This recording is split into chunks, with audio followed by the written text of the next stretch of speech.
یہ ایبٹ آباد میں بہت ہیں, KPK میں بہت ہیں یہ, اور ان کا ایک 86 وغیرہ میں کوئی سروے ہوا تھا تو کوئی 8.5 کروڑ کے قریب درخت ہیں جو وائلڈ آلیو ٹریز ہیں, ٹھیک ہے. ان پہ گرافٹنگ بھی ہوئی, ان پہ پھل بھی آیا. یہ سب تجربات 50 میں 60 میں 70 میں ہو چکے تھے. یہ جو سوات کے جو والی تھے انہوں نے اٹلی سے کوئی 800 یا 600 پودے منگوائے تھے, سوات میں لگائے تھے. پھر وہاں سے ایوب خان صاحب کو انہوں نے دیے, ان کے شاید رشتہ داری بھی تھی کوئی ایوب خان سے, تو وہاں سے پھر وہ پنڈی میں لگائے گئے, وہ بھی کامیاب ہو گئے, بلکہ آج بھی لگے ہوئے ہیں. پنڈی میں ایک ایگریکلچر یونیورسٹی ہے, وہاں پہ لگے ہوئے ہیں وہی پودے ہیں جو اس زمانے میں لگائے گئے تھے. تو ہم نے بھی لگا لیا خیر یہاں تھر پارکر میں 2018 میں. ابھی وہ چھوٹے پودے ہیں, اس پہ فروٹنگ تو نہیں ہوئی ہے, لیکن اللہ کرے کہ ہو جائے اس سال کچھ فلاورنگ ہو جائے. لیکن آپ یہ دیکھیے کہ اسپین ہو گیا, اٹلی ہو گیا, ترکی ہو گیا, یہ ممالک جو ہے نا ان کی کروڑوں ڈالر کی ایکسپورٹ ہے آلیو آئل کی. پاکستان بھی امپورٹ کرتا ہے پھل بھی اور تیل بھی, کیونکہ ابھی مقامی پیداوار کم ہے. لیکن 157 سال پہلے 157, چلو 150 لگا لیں آپ, 1.5 صدی پہلے جو چیز پاکستان میں لگائی جا چکی تھی, زیتون کے مختلف باہر کے پودے, ان میں اٹلی کے بھی تھے, اسپین کے بھی تھے, ترکی کے, فلسطین کے, شام کے, لبنان کے, ایران کے, تقریباً 12-18 ملکوں کے پودے تھے جو پاکستان میں لگائے گئے, کامیاب ہو گئے. پھر یہاں جو کروڑوں درخت تھے کہو کے, ان پہ گرافٹنگ بھی ہوئی, کامیاب بھی ہوئی. لیکن یہ 150 سال کے اندر جتنا اس کو گرو کرنا چاہیے تھا اتنا نہیں ہوا. اس پر باقاعدہ کو ریسرچ ہونی چاہیے کہ کیوں نہیں ہوا. بالکل صحیح کہہ رہے ہیں. 2001 میں کیونکہ آج کل ایک کتاب, ایک صاحب ہیں ان کے ساتھ مل کے ایک کتاب لکھ رہا ہوں پاکستان میں زیتون کی کاشت کی تاریخ کے اوپر. تو ایسے ایسے انکشافات ہوئے ہیں کہ شدید ڈپریشن ہوتی ہے کہ بھائی اگر آپ جو ہے 75 سالوں میں آلو پہ پراپر طریقے سے کام ہو جاتا تو آپ اس وقت جو ہے نا پاکستان جو ایڈیبل آئل ہے جو ہم $4.5 ارب کا ہر سال کھانے کا تیل امپورٹ کرتے ہیں, شاید ایسا نہ ہوتا, بلکہ پاکستان جو ہے نا آلیو آئل ایکسپورٹ کر کے کروڑوں ڈالر کما رہا ہوتا. اب یہ کس کی نالائقی ہے, کس کی عدم توجہی ہے, کہاں پرابلم ہوئی ہے, یا سوچ ہی نہیں آئی, یا کیا مسئلہ ہے, میں تو اس پہ تبصرہ نہیں کر سکتا. لیکن جو چیز مجھے لگتی ہے وہ یہ ہے لیک آف کوآرڈینیشن ہے. پہلے جو ہے نا یہ جو جنگلات تھے, یہ جنگلات کا محکمہ تھا, فارسٹری ڈپارٹمنٹ تھا, پھر ایگریکلچر, ان دونوں ڈپارٹمنٹ میں کوآرڈینیشن کی کوئی کمی ہوگی, یا حکومتوں کے اندر عام طور پہ شہری لوگ ہوتے ہیں نا, تو ان شہری لوگوں کو ظاہر ہے ایگریکلچر وغیرہ سے کوئی خاص انٹرسٹ نہیں ہوتا. پھر جو لوگ امپورٹ کر رہے ہیں ظاہر ہے ان کو بہت فائدہ ہو رہا ہے. $4.5 ارب کی اگر آپ ایک بزنس کے اندر آپ ہیں تو ڈیفینیٹلی آپ کافی پیسے کما رہے ہیں. پھر یہ ہے کہ ہمارے جو ریسرچرز ہیں مجھے ان سے بھی شکوہ ہے, وہ میڈیا فرینڈلی لوگ نہیں ہیں. مثال کے طور پر کسی نے ریسرچ کی, کوئی پودا لگا دیے, کامیاب ہو گئے, وہ کیا کرتے ہیں کہ جی کسی ریسرچ جرنل میں چھاپ دیتے ہیں اس کو, ٹھیک ہے. اب یہ میرے پاس جو ہے وہ ایک ریسرچ جرنل کی فوٹو کاپی ہے نا, تو ان مضامین کو پڑھتا کون ہے بھائی؟ ہمیں تو چلو یہ شوق ہو گیا تو ہم اس کو نکال کے ڈھونڈ کے پڑھ رہے ہیں, ٹھیک ہے. لیکن ایک عام جو کسان ہے, جو ایک عام فارمر ہے, باغ لگا رہا ہے, وہ تھوڑی کو ریسرچ جرنل پڑھتا ہے. بالکل. ایک تو میں آپ کے اس پروگرام کے توسط سے جو ہمارے ریسرچرز ہیں ان کو ایک ہاتھ جوڑ کے ریکویسٹ کرتا ہوں کہ بھائی دیکھیے آپ بڑے قیمتی لوگ ہیں, ہمارے محسن ہیں اس ملک کے جو ایگریکلچر سائنٹسٹ ہیں خاص طور پر, لیکن آپ اپنی ریسرچ کو میڈیا کے تھرو, سوشل میڈیا کے تھرو اگر لوگوں تک نہیں پہنچائیں گے تو اس سے ملک کو بڑا نقصان ہوگا. زیتون کے معاملے میں تو بڑی ہی جو ہے نا غفلت ہوئی ہے, اور یہ اتنی بڑی غفلت ہے کہ آج ہم مشکل میں پڑے ہوئے ہیں. ہم $4.5 ارب جو ہے وہ ایڈیبل آئل امپورٹ کرتے ہیں, اور اس کے نتیجے میں ہمارے پاس ڈالر ہے نہیں, ہم $1 ارب کی بھیک مانگتے پھرتے ہیں. اور جو بھی آج کل کے بچہ پیدا ہو رہا ہے مقروض ہے, وہ بھائی بیڑا غرق ہو گیا. پاکستانی معیشت اس وقت کہاں کھڑی ہوئی ہے آپ دیکھیں نا, ڈیفالٹ کا خطرہ خدا نہ خواستہ ہوا ہے. اچھا پھر ہوا یہ کہ آلیو پہ جو ہے, یہ جو آلیو کا ایک انقلاب سا آ گیا, اس میں میرا بھی تھوڑا بہت کردار ہے. اصل کردار تو ظاہر ہے کہ ان لوگوں کا ہے جو یہ کام کر رہے ہیں. ہوا یہ کہ میں نے جو ہے نا 2020 کے مڈ میں, کوئی مہینہ ہوگا جولائی وغیرہ کا, ایک چھوٹی سی ویڈیو دیکھی یوٹیوب کے اوپر. وہ تھی KPK کا ایک ضلع ہے لوور دیر, وہاں پر ایک علاقہ ہے تلاش کا، تلاش نام سے، وہاں کی ویڈیو تھی تو پشتو میں، اس پہ انگلش سب ٹائٹل آ رہا تھا. اس میں بتایا گیا تھا کہ بھائی دیر میں جو ہے نا کہو کے جنگل ہیں، درخت ہیں جنگلی زیتون کے، اور لوگ اس پہ قلم کاری کر کے، گرافٹنگ کر کے اس پہ زیتون حاصل کر رہے ہیں مختلف طرح کے، اور اس سے آئل نکال رہے ہیں. تو میں پھر اسلام آباد گیا ہوا تھا. میں نے ایک دوست سے تذکرہ کیا، ان کا نام نوفل ہے، وہ اسلام آباد میں ہوتے ہیں، ایک تھنک ٹینک ہے اس کے اندر. میں نے کہا یار یہ دیکھو ویڈیو ذرا. تو اس نے دیکھا، اس نے کہا اچھا جی بڑی انٹرسٹنگ چیز ہے. وہیں پر ایک صاحب بیٹھے تھے، انہوں نے مجھ سے کہا کہ بھائی یہ تو میرے علاقے کی ویڈیو ہے، میں اسی علاقے کا رہنے والا ہوں، اور یہ جو لوگ کام کر رہے ہیں نا یہ میرے جاننے والے ہیں. تو میں کہا ان سے بات کرواؤ یار، بڑے اچھے لوگ ہیں، تو بڑا اچھا کام کر رہے ہیں. تو انہوں نے بات کرا دی. ایک محمد اسرار نام کا ایک بندہ ہے جس کی وہ ویڈیو تھی. خیر وہاں ایک اور صاحب بیٹھے تھے، ان کا نام تھا ناصر عباسی، وہ کشمیر کے رہنے والے ہیں، باغ کے. تو مجھے کہنے لگے ڈاکٹر صاحب کہوں، یہ تو ہمارا تو علاقہ بھرا ہوا ہے اس سے. تو میں نے کہا بھائی پھر بسم اللہ کرتے ہیں، آپ کے جو گاؤں ہے چلتے ہیں، اور وہاں گرافٹنگ کروایا تھے ان کو بلا کر. ٹریولنگ بھی ہو گئی اور تو انفارمیشن بھی خیر لے لی. پھر میں واپس آیا کراچی مجھے واپس آنا تھا. میں واپس آیا، اور میرے ایک دوست ہیں، ان کا نام ہے سہیل جمالی، اچھا وہ پی ٹی وی میں ہوتے ہیں، بہت قریبی دوست ہیں ہمارے، دعا فاؤنڈیشن کی ٹیم کا ایک حصہ بھی ہیں. تو میں ان سے کہا کہ بھائی وہاں چلنا ہے کشمیر. کہنے اچانک سے کشمیر کیا ہو گیا، تھرپاکر سے کشمیر کیسے یاد آ گیا آپ کو یار؟ میں نہیں چلتے ہیں یار، دیکھتے ہیں، ایک پروجیکٹ پہ کام کرنا ہے.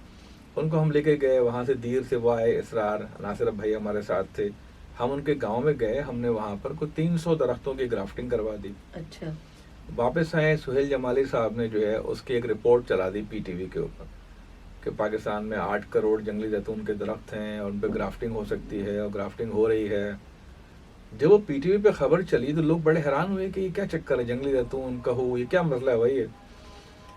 مجھے ہارون رشید صاحب کا فون آیا، یہ صحافی ہیں نا، پاکستان کے بڑے صحافی ہیں، سینئر صحافی ہیں، کہ بھائی ڈاکٹر صاحب آپ کی میں نے وہ ویڈیو دیکھی، یہ کیا ہے سلسلہ بھائی؟ تو میں بتایا ان کو، تو بڑے خوش ہوئے، کہنے لگے میں نے بھی بڑے مضامین لکھے تھے ایک زمانے میں اس کے اوپر، لیکن سلسلہ آگے نہیں بڑھ سکا ظاہر ہے. تو آپ ایسا کریں میرے پروگرام میں آ جائیں. تو شام میں ان کے پروگرام میں چلا گیا، جو ان کا 92 پہ مقابل کے نام سے آتا تھا. اس میں گفتگو کی. تو اس کے بعد وہ جو ویڈیو ہے لوگوں نے بہت شیئر کی، اور پھر مجھے بہت سے لوگوں کے فون آئے کہ بھائی یہ کیا چکر ہے، زیتون کہاں سے ہو گیا پاکستان میں؟ ہمیں تو پتہ ہے، دیکھیں کراچی لاہور وغیرہ میں کیا پتہ لوگوں کو، اویئرنیس بھی تو نہیں ہے. ہم تو بچپن سے دیکھتے آئے ہیں کہ اسپینش آئل، اٹلی کا آئل چھوٹے ڈبوں میں ملتا ہے، بچوں کو لگاتے ہیں، مالش کرتے ہیں بچوں کی، ایسا ہی ہے نا سر. تو اس کے بعد پھر جو ہے نا پھر میں گیا لوور دیر، جس جگہ پہ یہ کام ہو رہا تھا، اور وہاں پر ہم نے پھر جو ہے نا 3000 درختوں کی گرافٹنگ کرائی. وہاں پر ہمارے جو سراج الحق صاحب ہیں وہ تشریف لائے، انہوں نے اس پروجیکٹ کا افتتاح کیا، اور انہوں نے کہا کہ جی میرے لیے بھی حیران کن بات ہے، یہ مجھے خود پتہ نہیں تھا اس بات کا. تو ہمیں بھی حیرت ہوئی تھوڑی سی کہ اس کا مطلب یہ ہے کہ جو ایگریکلچر میں کام ہو رہا ہے اس سے آپ کے منسٹرز وغیرہ کو بھی اویئرنیس نہیں دی جاتی ہے. اس پہ قصور دونوں طرف کا ہی ہوگا، یعنی جو ایگریکلچر سائنٹسٹ ہیں وہ بھی، اور جو ظاہر پولیٹیکل لوگ ہیں وہ بھی. لیکن خیر اس کے بعد یہ ہوا کہ میں نے وہاں ایک ویڈیو بنائی کہ جنگلی زیتون کی قلم کاری اور معاشی انقلاب آ سکتا ہے اس سے. تو وہ ویڈیو بہت وائرل ہوئی، بے پناہ وائرل ہوئی، بے پناہ لوگوں تک پہنچی. پھر مجھے جو ہے نا فون آیا، بلکہ اس کے بعد کامران خان صاحب کے پروگرام میں مجھے بلایا گیا. جب میں وہاں گیا تو اس کے بعد تو آپ سمجھ لیں کہ ایک فلڈ گیٹ کھل گیا. بے تحاشا لوگوں نے وہ ویڈیو جناب شیئر کرنا شروع کر دی، اور پی ٹی آئی کے پیجز پر اور مختلف پیجز پہ وہ ہر جگہ وہ ویڈیو تھی، وہ کامران خان صاحب کا انٹرویو. تو پاکستان میں ہر فرد کو پتہ لگ گیا کہ پاکستان میں زیتون بھی ہوتا ہے، جنگلی زیتون بھی کوئی چیز ہے. مجھے فون آیا ملک امین اسلم صاحب کا، جو انوائرمنٹ کے منسٹر تھے اور بلین ٹری سونامی کے انچارج تھے. میں آپ کو ایک انٹرسٹنگ بات بتاؤں، بلین ٹری سونامی میں آلف شامل نہیں تھا. جب بلین ٹری سونامی شروع ہوا ہے نا، 2017 کی ایک رپورٹ میں نے پڑھی، جو ایک آڈٹ رپورٹ تھی، بلین ٹری سونامی کا تھرڈ پارٹی آڈٹ ہوا. تو اس میں بتایا گیا تھا کہ 1% آلف تھا، یعنی آلف ٹری سے اونلی 1% اس کا کانسٹیٹیوٹ تھا اس کے اندر. تو بلین ٹری سونامی میں آلف شامل نہیں تھا، ظاہر 1% تو نیگلیجیبل اماؤنٹ ہے نا جی. 2020 کی بات ہے، یعنی 20 کے اینڈ پہ کی بات بتا رہا ہوں آپ کو میں. تو مجھے فون آیا ملک امین اسلم صاحب کا کہ بھائی میں فلاں بول رہا ہوں، اور تمہاری میں نے ویڈیو دیکھی ہے، اور بتاؤ یار میں تو اٹک کا رہنے والا ہوں، ہمارے پاس تو لوگ کہتے ہیں کہ گرافٹنگ کامیاب نہیں ہے. میں سر آپ جا کے دیکھ لیں. ٹھیک ہے جی. وہ خیر وہ گئے، وہ بہت اچھے آدمی، بڑے پڑھے لکھے، بہت سنسیئر آدمی ہے. وہاں لوور دیر میں گئے. جب وہ گئے انہوں نے اپنی آنکھوں سے دیکھا تو ظاہر ان کو یقین آ گیا. انہوں نے پھر ظاہر بتایا ہوگا خان صاحب کو اور دیگر لوگوں کو. اس کے بعد تو پھر وہ ظاہر جب عمران خان نے جو پرائم منسٹر تھے انہوں نے اون کر لیا کہ بھائی ہمیں اولو پہ کام کرنا چاہیے. انٹرسٹنگلی 2021 میں عمران خان صاحب گئے وزیرستان. پہلی دفعہ انہوں نے کہا ہے, وہ ویڈیو یوٹیوب پہ پڑی ہوئی ہے, کوئی بھی کراس چیک کر سکتا ہے اگر میں غلط کہہ رہا ہوں تو. انہوں نے 2021 میں فرسٹ ٹائم بتایا کہ اب ہم جنگلی زیتون پہ کام کریں گے. اب آپ اس کو جوڑیں اس بات سے کہ 150 سال سے وہ کام ہو رہا تھا, ٹھیک ہے جی, اور ملک کے پرائم منسٹر کو جو درخت لگانے کے پروجیکٹ پہ کام کر رہا تھا, بلین ٹری سونامی چلا رہا تھا, اس کو 2021 میں بات پتہ چلی. تو یہ ایک بہت بڑا گیپ ہے, اور یہ گیپ کیونکہ معیشت سے وابستہ ہے اس لیے ناقابل معافی گیپ ہے یہ. اور یہ بات تو ممکن ایکسیپٹیبل نہیں ہے نا کہ آپ کروڑوں ڈالر کما سکتے ہیں اور آپ کو پتہ ہی نہیں ہے بات. اور آپ کو کیا, اور آپ کے گھر میں ان کو نہیں, پاکستان کے 100% لوگوں کو یہ بات معلوم نہیں تھی, بالکل, سوائے چند ایک سیاست جو ایگریکلچر کے لوگ ہیں. بھائی وہاں دیکھو کے پی کے میں تو ایم اے کی گورنمنٹ رہی, پیپلز پارٹی کی گورنمنٹ رہی, فوجیوں کی گورنمنٹ رہی, نون لیگ کی گورنمنٹ رہی, قاف لیگ کی, ہر پارٹی کی گورنمنٹ رہی ہے نا, اے این پی کی گورنمنٹ رہی, ٹھیک ہے. اگر ان کو پتہ ہوتا تو کام کر رہے ہوتے نا. اگر 2021 میں عمران خان کہہ رہے ہیں اب ہم جنگلی زیتون پہ کام کریں گے تو اس کا مطلب ہے کسی سیاسی جماعت کو, کسی سیاسی لیڈر کو یہ بات معلوم نہیں تھی. اللہ کا شکر ہے, الحمدللہ الحمدللہ, اللہ نے ہمیں توفیق دی کہ ہمارے ذریعے یہ بات پوری پاکستان کو پتہ چل گئی. اور اب گورنمنٹ آف پاکستان, PARC, سب لوگ اس پہ کام کر رہے ہیں. اولو کی یعنی کلٹیویشن پہ تو 2012 سے بڑا ایکٹیولی کام کر رہے تھے. انٹرسٹنگلی بات یہ ہے جو ہم اس میں اور انوالو ہوئے نا, لوگوں کو پتہ لگا کہ ہم اس پہ کام کر رہے ہیں, ایڈوکیسی کر رہے ہیں. 2020 کے اینڈ پر میری ملاقات پشاور میں ہوئی. ایک احمد سید نام کے ایک صاحب ہیں جو اس وقت چیف پلاننگ آفیسر ہیں, ٹھیک ہے, ایگریکلچر کے بہت بڑے سائنٹسٹ ہیں. ان سے ملاقات ہوئی. پھر اسلام آباد میں ایک ڈاکٹر زر قریش صاحب ہیں, ان سے ملاقات ہوئی. پھر ڈاکٹر عظمت اوان صاحب ہیں, ڈاکٹر طارق صاحب ہیں, بہت سارے لوگوں سے ملاقات ہوئی. تو پتہ ہے چلا کہ 2001 میں یہ لوگ افغانستان سے پودے لے کر آئے تھے, افغانستان سے, جلال آباد کے, کیونکہ جلال آباد کا پشاور کا انوائرمنٹ ایک جیسا ہے. اور 2001 میں انہوں نے ایک بہت بڑا پروجیکٹ لانچ کیا تھا اولو کے پودے لگانے کا اور اولو کی گرافٹنگ کا. لیکن حیرت انگیز طور پر جو ہے نا وہ بہت سلو اسپیڈ سے چلا اور اس پہ کوئی خاص انٹرسٹ نہیں لیا گیا. حالانکہ لاکھوں درختوں کی گرافٹنگ بھی کی گئی, ان پہ پھل بھی آ رہا ہے, لیکن جتنے بڑے پیمانے پہ اس کی تشہیر ہونی چاہیے تھی, جتنے بڑے پیمانے پہ اس کام ہونا چاہیے تھا, وہ اب جا کے شروع ہوا, وچ از ویری لیٹ. لیکن چلیں, دیر آئے درست آئے. اللہ کا شکر ہے کہ اس وقت پاکستان میں اولو پر بہت بڑے پیمانے پہ کام ہو رہا ہے, بہت بڑے پیمانے پر. بلوچستان کے تقریباً کو 18-20 اضلاع میں ایک اولو لگ سکتا ہے, وہاں جنگلی زیتون کے درخت بھی ہیں. اب ہم نے پھر ایک ای میل کیا اس زمانے کے فیڈرل سیکریٹری کو, میں نے کیا تھا اس وقت, کہ سندھ کو بھی شامل کیا جائے. تو سندھ کو بھی ماشاءاللہ شامل کر لیا گیا. اب سندھ میں بھی شروع ہو گئی ہے اس کی جو ہے. تو اور اگر ہمارے تھرپاکر میں اگر فروٹنگ ہو گئی تو آپ سمجھ لیں کہ ایک انقلاب منتظر ہے. اور جس طرح کھجور ہوا, اگر اولو بھی ہو گیا تھرپاکر میں, تو وہاں کی معیشت کو, کی ترقی کو روک نہیں سکتا انشاءاللہ. کیونکہ دیکھیں زیتون ایک ایسا درخت ہے کہ وہ خراب زمینوں پر, مارجنل لینڈز پر ہو جاتا ہے, پانی بہت کم چاہیے, ہزاروں سال اس کی عمر ہوتی ہے. بھائی میں نے لیبنان میں دیکھے ہیں اس کے پودے, انہوں نے کہا کہ 2000 سال پرانا درخت ہے یہ. تو انہوں نے کہا آپ کو کیسے پتا؟ انہوں نے کہا جی ہمارے یہاں ریکارڈ ہوتا ہے چیزوں کا, اور ہمارے صدیوں سے ہم جانتے ہیں کہ بھائی 2,000 سال پرانے درخت ہیں. تو انشاءاللہ پاکستان میں, اچھا میں آپ کے یعنی اس گفتگو کا فائدہ اٹھاتے ہوئے نا ایک غلط فہمی کا ذرا وہ کر دوں. پاکستان میں لوگوں کو ایک غلط فہمی, ایک مت پھیلا دی گئی ہے جو انتہائی نان سینس ہے. وہ یہ ہے کہ جی زیتون جو ہے نا کوکنگ آئل نہیں ہوتا.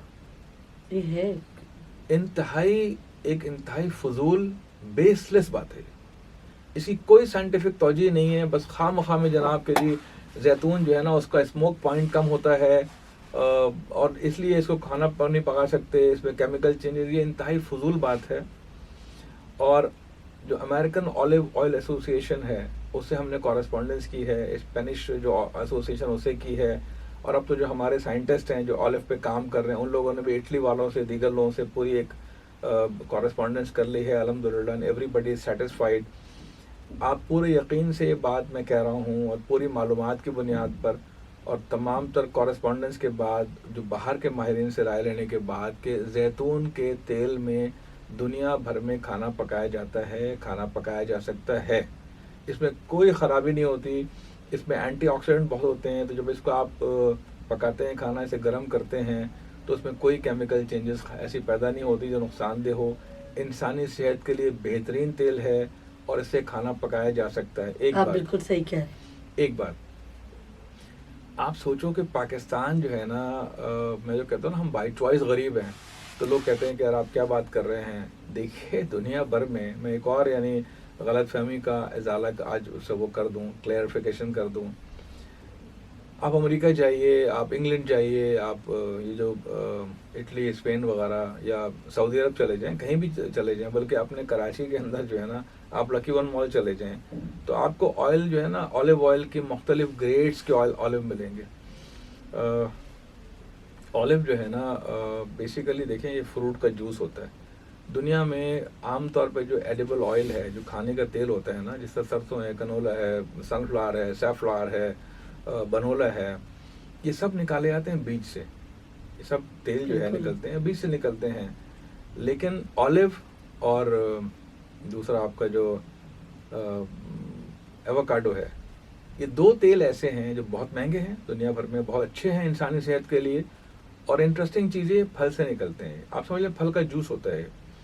تو آلیو کو آپ جو ہے نا جب مشین میں ڈالتے ہیں، جو ایک کولڈ پریسڈ طریقہ کہلاتا ہے، اس سے جو پہلی مرتبہ تیل نکلتا ہے that is called extra virgin olive oil.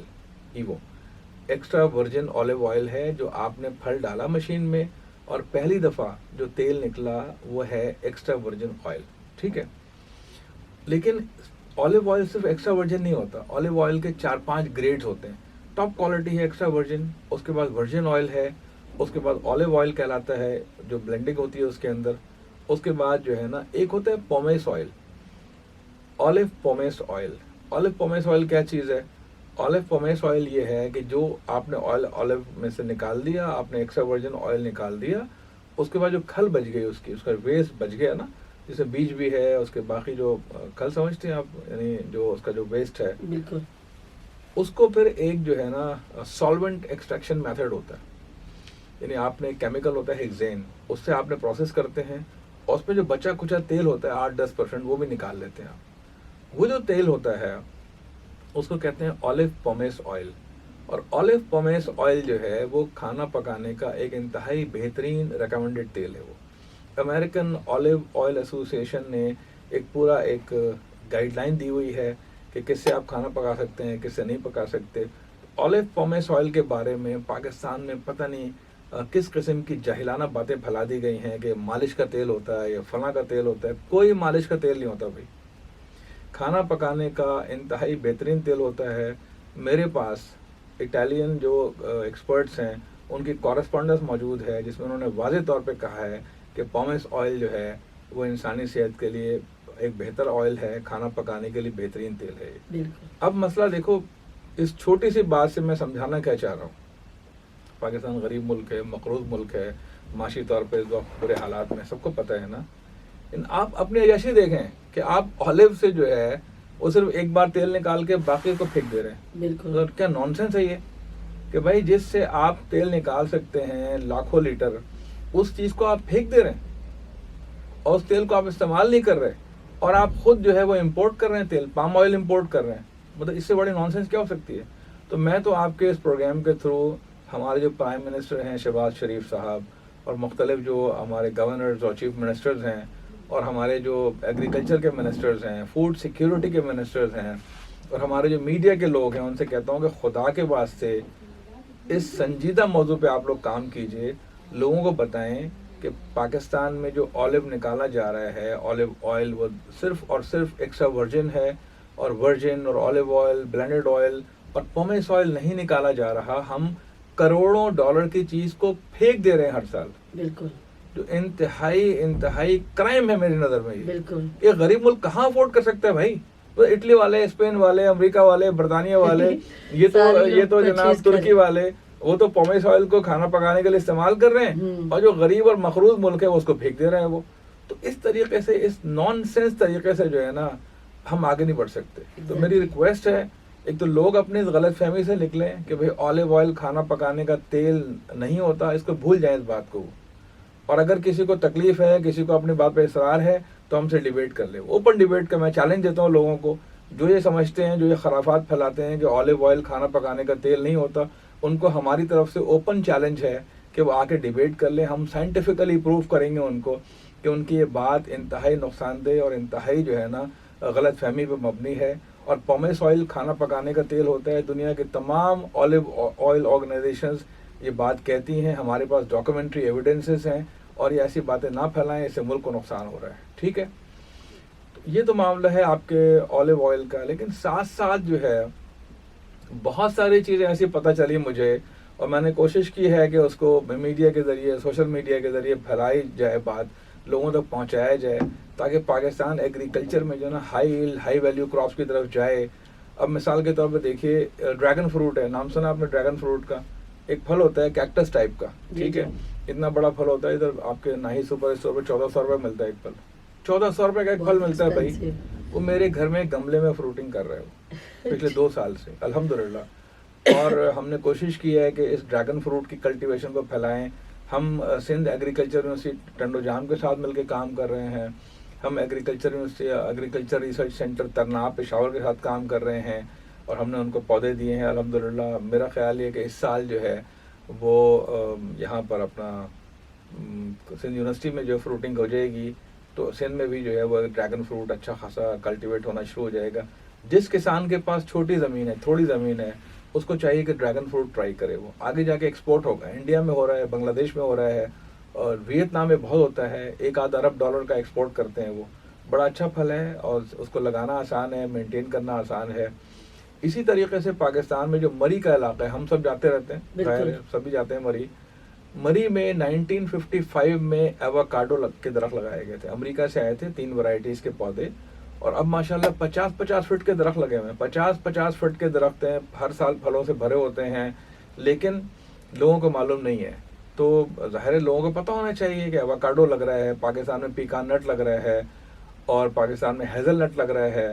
تو ان تمام چیزوں کو پروموٹ ہونا چاہیے. پہاڑی علاقوں میں جو لوگ رہتے ہیں ان کو چاہیے کہ وہ ایگریکلچر ریسرچ کے جو ادارے ہیں ان سے انٹریکٹ کریں. جو آپ کے جو ایگریکلچر سائنٹسٹ ہیں ان کو چاہیے کہ اپنی جو ان کی کامیابیاں ہیں وہ میڈیا میں لے کر آئیں، ویڈیوز بنا کے شیئر کر دیں. وہ اصل میں سرکاری، ہمارے یہاں جو سرکاری ڈھانچہ ہے نا، سرکاری جو ملازم ہوتا ہے وہ بڑے دباؤ میں رہتا ہے. وہ آپ یقین کریں کہ میں تو یہ ریکویسٹ ہی کر سکتا ہوں نا جی پرائم منسٹر صاحب سے، پریزیڈنٹ صاحب سے، کہ بھئی آپ ہر سال فنکاروں کو، کھلاڑیوں کو، گلوکاروں کو، اداکاروں کو، سب کو ایوارڈ دیتے ہیں نا. تو جن لوگوں نے پاکستان میں زیتون پہ کام کیا، میں آپ کو نام بتاؤں، ڈاکٹر ظفر قریش صاحب ہیں، احمد سعید صاحب ہیں، ڈاکٹر محمد طارق ہیں، ڈاکٹر عظیم طارق ہیں، عظمت اوان صاحب ہیں، ڈاکٹر انصر ہیں، بہت سارے اور لوگ ہیں. ان سب لوگوں نے غیر معمولی کام کیا پاکستان میں، اور اس وقت پاکستان میں بہت بڑے پیمانے پہ آلیو کلٹیویٹ ہو رہا ہے. ٹھیک ہے، ان کو تو آج تک ایوارڈ نہیں دیا ان لوگوں نے. دینا چاہیے ان کو. تو ہم احسان فراموشی کے رویے کو تو ختم کریں نا. جو لوگ ایگریکلچر پہ کام کر رہے ہیں وہ ہماری نظر میں اہمیت نہیں رکھتے ہیں بھائی، ہماری حکومتوں کی نظر میں. تو میں تو بہت ایگریسولی ایڈوکیسی کرتا ہوں کہ بھائی آپ ان کو ایوارڈ دیجئے، ان کو بلائیے. ان کو الٹا ہی جناب اگر وہ کسی کو انٹرویو دے دیں تو ان کے پیچھے ان کو شو کاز نوٹس آ جائے گا کہ آپ میڈیا پہ کیسے گئے، آپ نے پرمیشن نہیں لی، آپ نے فلاں نہیں کیا. تو ہماری جو بیوروکریٹک رویے ہیں وہ شاید کچھ نیگیٹو ہیں، اور اس پہ ان کو کام ہونا چاہیے. اور پاکستان جو ہے نا، دیکھیں پاکستان بیسیکلی ایک ایگریکلچر کنٹری ہے. پاکستان کی جو آدھی لیبر فورس ہے وہ ایگریکلچر بیسڈ ہے. پاکستان کا جو 80% ایکسپورٹ ہے وہ ایگریکلچر بیسڈ ہے.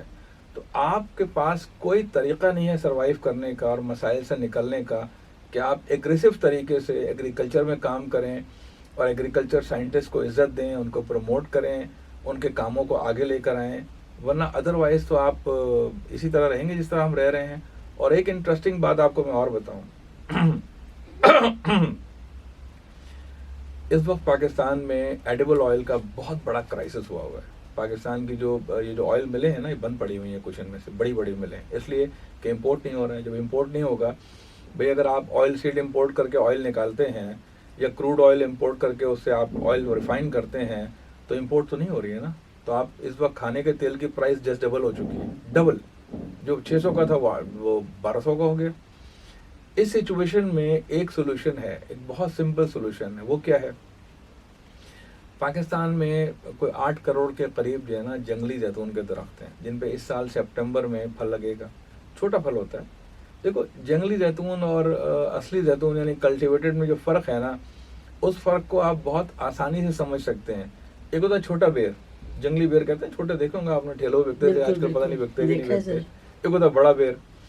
دونوں بیر ہوتے ہیں, دونوں کا ٹیسٹ ایک جیسا ہوتا ہے, بس ایک میں ظاہر بڑا سائز ہوتا ہے, ایک چھوٹا سائز ہوتا ہے, چھوٹا بڑا سائز. تو جنگلی زیتون اور کلٹیویٹڈ زیتون میں یہی فرق ہے کہ ایک کا سائز چھوٹا ہے, ایک کا سائز بڑا ہے. آئل دونوں میں ہے, اس کے کھانے کے پینے کے فائدے کتنے ہیں. کین یو بلیو, میرا خیال ہے کہ شاید ہی آپ کو یقین آئے یا لوگوں کو یقین آئے کہ 1954 میں, 54 میں, کتنے سال ہو گئے, 50 سال سے اوپر ہو گئے نا.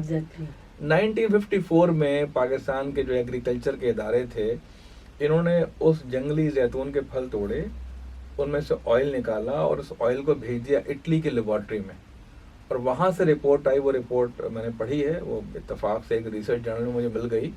انہوں نے کہا جی بہترین آئل ہے, زبردست آئل ہے یہ تو. اس کے علاوہ یہ کہ اٹلی میں, اسپین میں, موراکو میں جو ہے وہ جو جنگلی زیتون کا تیل نکالا جاتا ہے اور فروخت ہوتا ہے, بعض حالات میں اس کی قیمت زیادہ ہوتی ہے کلٹیویٹڈ سے.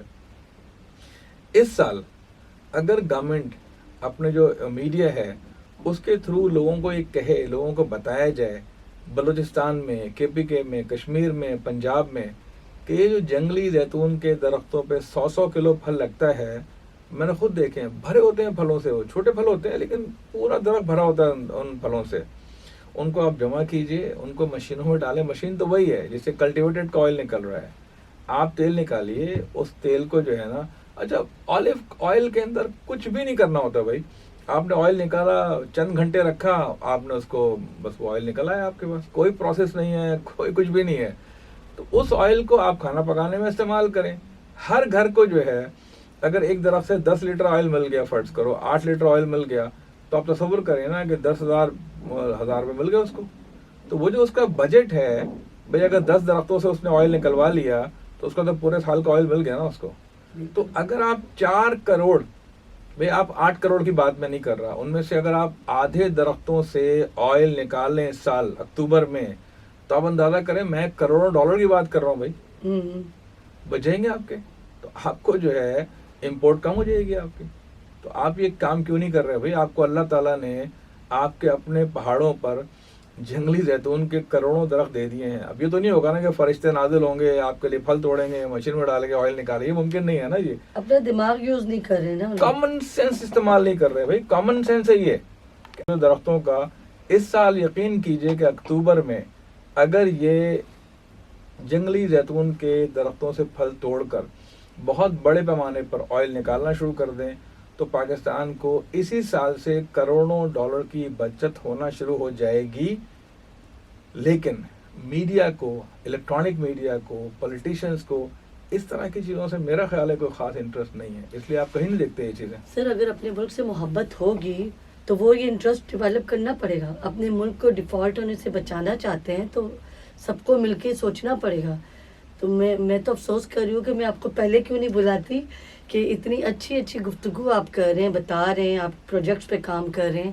اور اگر ہمارا ملک ایگریکلچر کنٹری ہے تو اس کی اویئرنیس سب جگہ کیوں نہیں ایک پروگرام چلتا ہے, الیکٹرانک میڈیا کے تھرو ہم پبلک میسیج دے سکتے ہیں, ہم باقاعدہ اویئرنیس یہ دراصل قوم کچھ ایسی ہوتی ہے تو ان کو ڈوز دینے کی ضرورت پڑتی ہے. سائڈ بائی سائڈ ان کو جیسے بھوک لگتی ہے نا, یا کچھ ایسی ڈوز دی جائے کہ ان کو بھوک لگے, سوچ کی وہ کچھ کرنے کی اپنے آپ کو کریں گے تاکہ لوگ ہمارے پاس آئیں, انفارمیشن لیں. اصل میں دیکھیے میں آپ سے عرض کروں, ایک بہرحال جو ہوپ ہے نا, ہوپ جی, جو روشنی مجھے نظر آتی ہے ساری تاریکی کے کونے پہ, وہ کیا ہے؟ وہ یہ ہے کہ پاکستان میں یہ جو ایگریکلچر سیکٹر ہے نا, یہ جو شعبہ ہے جو 24% 22% آپ کا GDP میں کنٹریبیوٹ کر رہا ہے, یہ ہے 100% پرائیویٹ سیکٹر. یعنی پاکستان میں 2 ایکڑ زمین بھی جو ہے نا گورنمنٹ کاشت نہیں کرتی ہے کہ گورنمنٹ کاشت کر کے بیچ رہی ہو فصلیں, ایسا نہیں ہوتا.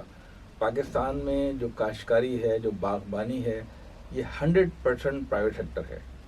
تو اگر فرض کرو کہ کسی کی زمین ہے اگر فرض کریں کسی کی زمین ہے، ٹھیک ہے جی، اس کو معلوم نہیں ہے، وہ روایتی فصلیں لگا رہا ہے فرض کریں، تو اس کو اگر میڈیا کے ذریعے، سوشل میڈیا کے ذریعے، ایگریکلچر ڈپارٹمنٹ کے ذریعے بتا دیا جائے کہ بھئی آپ یہ نہیں یہ لگائیں، آپ اس وقت یہ نہیں اس وقت لگائیں، آپ فلاں درخت نہیں فلاں درخت لگائیں، آپ زیتون لگائیں، آپ ایووکاڈو لگائیں، آپ جو ہے نا سرسوں نہیں کنولا لگائیں، آپ ہائی ایلڈ کراپ لگائیں، ہائی ویلیوڈ کراپ لگائیں، تو انشاءاللہ بہت آسانی کے ساتھ لوگ سمجھ جائیں گے. اب دیکھیں ہم نے تھرپاکر میں کام شروع کیا نا، آج سینکڑوں لوگ وہ مثال دیکھ دیکھ کر، کیونکہ وہ تو سامنے ہے نا جی، بھئی کسی کو اگر دیکھنا ہے کہ کھجور لگتا ہے وہ آگے دیکھ لے، پھل لگتا ہے آگے دیکھ لے، تو بھائی اس کے بعد اس کو کس نے روکا ہے کہ جی وہ جا کے پودے لے کے لگانا شروع کر دے. گورنمنٹ قرضے بھی دے رہی ہے، سبسڈیز بھی دے رہی ہے، تو انشاءاللہ یہ خود بخود کام چلے گا. ہم نے جو نئی چیزیں متعارف کرائی ہیں، مثال کے طور پر ہم نے ایک امریکی آم ہے سینسیشن مینگو، اس کے بہت چھوٹے پودے ہوتے ہیں، لال رنگ کا آم ہوتا ہے، وہ الٹرا ہائی ڈینسٹی پہ لگتا ہے. آم جو ہے نا وہ 1 ایکڑ میں 24 آم کے درخت لگتے تھے، سنڑی کے بڑے بڑے درخت ہوتے تھے. یہ سینسیشن مینگ 2600 درخت لگتے ہیں 1 ایکڑ پہ. یہ الٹرا ہائی ڈینسٹی ہے. امرود ہے، ہائی ڈینسٹی پہ لگ رہا ہے اب. تو دنیا جو ہے نا وہ ایگریکلچر میں بہت آگے نکل گئی ہے. ہمارے ہاں جو عام کسان ہے وہ ابھی ان ٹیکنیک سے پیچھے ہے. پانی بہت ضائع ہو رہا ہے، ہم ڈرپ اریگیشن پہ نہیں جا رہے، ہم اسپرنکلر سسٹم نہیں لگا رہے ہیں، ہماری ایلڈ بہت کم ہے. پاکستان میں 1 ایکڑ پہ جو ہے 29 من گندم ایوریج نکلتی ہے، بارانی اور نہری ملا کے. اس کو بڑھانے کی ضرورت ہے.